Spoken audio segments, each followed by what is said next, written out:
Le 1er septembre 1939, Hitler déclenche l'invasion de la Pologne.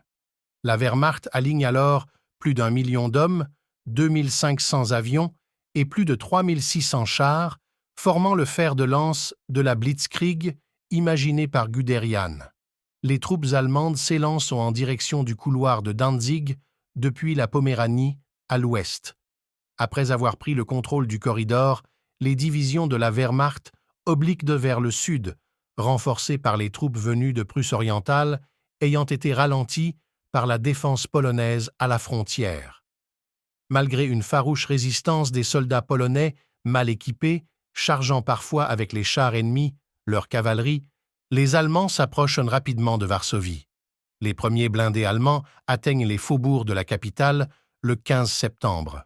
Cependant, les chars sont stoppés net par des Polonais solidement retranchés. La ville se transforme rapidement en forteresse, renforcée par des troupes en retraite et de nombreux civils.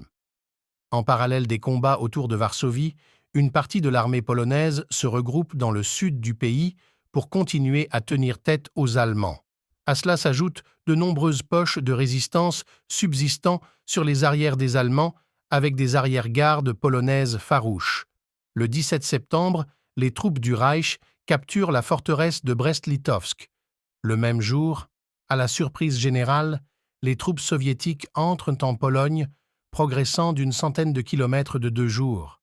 Cette invasion soviétique s'inscrit dans le cadre du pacte de non-agression signé entre le Reich et l'URSS. Malgré une résistance héroïque des Polonais, Varsovie finit par capituler le 26 septembre 1939. L'ensemble de l'armée se rendra le 6 octobre, mettant un terme aux hostilités. Le pays se retrouve occupé par les Allemands à l'ouest et les Soviétiques à l'est. L'invasion de la Pologne aura coûté la vie à plus de 80 000 soldats, sont 60 000 défenseurs polonais.